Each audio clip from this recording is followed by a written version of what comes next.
भोजपुरी हो जाओ। लेकिन वो गाना है वायरल भोजपुरी से किया ही दादा हुआ कमाल होई कोई सा।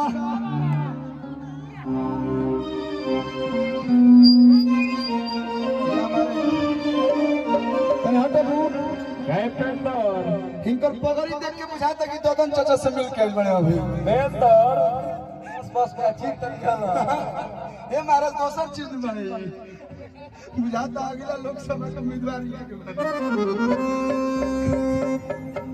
अरे कोनो बजाओ बाबा जो हो ये गाना है देख बाद एगो डांस होई। हां बड़े भैया नमस्ते भैया थैंक यू। अरे धन्यवाद पैसा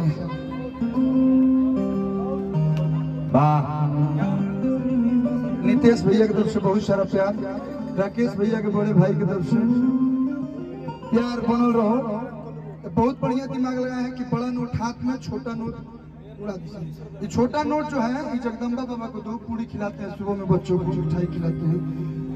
कल बार पंडित हमारा के कि जो कार्यक्रम में बूढ़ बुजुर्ग ऐसा टाइप के लोग आवाज कि तनी मनी हमने कैसे छोड़ दिया।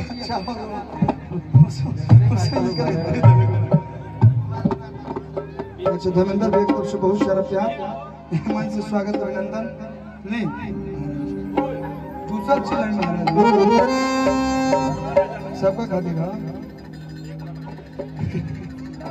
ओ हरिया ही दादा हुआ कमाल होई कोई सा हड़बड़ में काहेला होता सतईसा टेंशन में बसो भे होई का भाई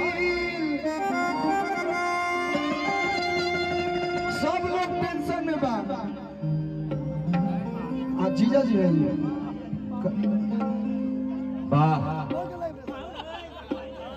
अच्छा एक तारीख नहीं तो मतलब वहाँ के जीजा जी करे कि एगो दूगो सुना दी वो हम सुनावे जानी ना। बियाह गीत हमारे लोग बड़ी पसंद करे लेकिन फास्ट में कहेगा बा कि यही दादा हुआ कमाल होई कोई हड़बड़ में काहेला होता सतईसा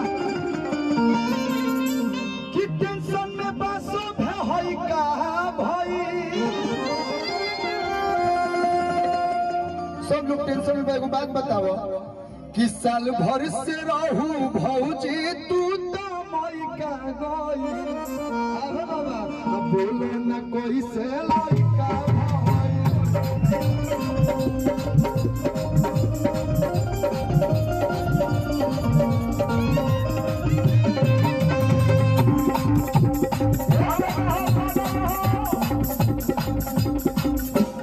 आही दादा हुआ कमाल होई कोई सा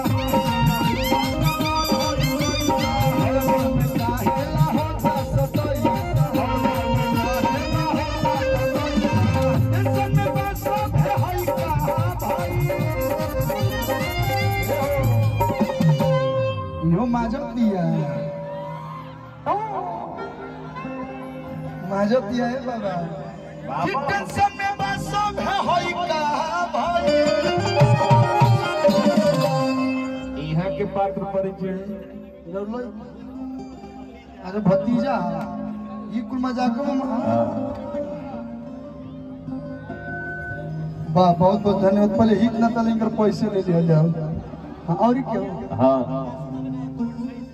अच्छा काशी रिकॉर्डिंग स्टूडियो कोचा साहब भी गए प्रणाम के आशीर्वाद है तरी बनल रहो।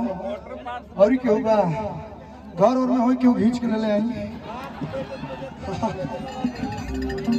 हमने क्यों में के बाबा नहीं जब गोबरों पर के पैसा उठाए ना तो हाथ में जाता है। मजाक करनी कुछ सीरियस ना लेंगे।